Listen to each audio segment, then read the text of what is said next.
కాకినాడ జిల్లా ఏలేశ్వరం మండలం సి రాయవరం గ్రామంలో గల తిమ్మరాజు చెరువు నుండి ఆయకట్టు రైతులకు సాగునీటిని స్థానిక ఎమ్మెల్యే వరపుల సత్యప్రభ చేతుల మీదుగా విడుదల చేశారు.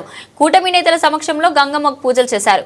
సాగునీటి సంఘం అధ్యక్షులు రైతుల సమక్షంలో 25 క్యూసెక్ల నీటిని ఆయకట్టు రైతులకు సాగునీరు విడుదలకు శ్రీకారం చుట్టారు. ఈ కార్యక్రమంలో జనసేన నేత మేడిశెట్టి బాబీ, నగర పంచాయతీ చైర్మన్ ఆలమండ సత్యవతి, చలమయ్య, వాగు రాజేష్, సూతిబాబులు, సందువోలు రాజా, పలువురు కూటమి నేతలు, ఆయకట్టు రైతులు హాజరయ్యారు. అందరికీ నమస్కారం.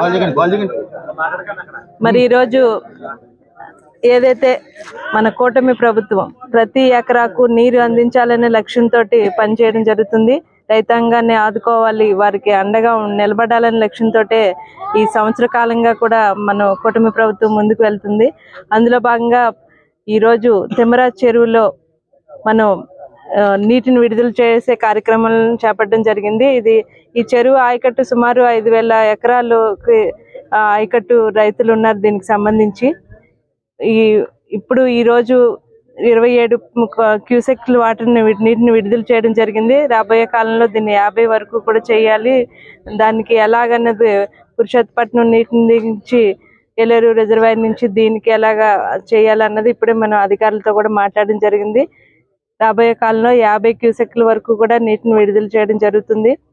ఏదైతే ఈ కార్యక్రమం పోయిన సంవత్సరం కూడా మేము ఇలా ఏలేరు రిజర్వాయర్ అయితేనే ఈ తిమ్మరాజు చెరువుకు సంబంధించి నీటిని విడుదల చేసి కాలువ పూడితీతల పనులు జరిపించి రైతాంగాన్ని ఆదుకోవడం జరిగింది. వారు గత సంవత్సరం కూడా వీటిని అన్నింటిని ఉపయోగించుకుని వ్యవసాయం చక్కగా చేసుకున్నారు.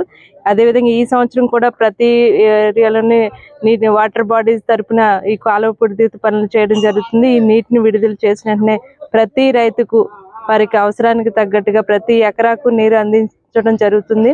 ఈ సందర్భంగా కూటమి ప్రభుత్వం వారు ఇచ్చిన మాట ప్రకారం రైతాంగాన్ని నిలబెట్టాలి, వారికి అండగా ఉన్న లక్ష్యంతో ముందుకు వెళ్తున్నాం. ఇవన్నీ కూడా మనం రాబోయే కాలంలో కూడా రైతులను ఆదుకుంటూ మనం ముందుకు వెళ్తామని సందర్భంగా తెలియజేసుకుంటూ ఈ నీటిని అందరూ కూడా ఉపయోగించుకుని వారి వ్యవసాయాన్ని చక్క చేసుకుని వారి పంటలు లాభాలతో వారి ఇంట్లో సిరి సంపదలో ఉండాలని మనస్ఫూర్తిగా రైతులను కోరుకుంటూ సెలవు తీసుకుంటున్నాను.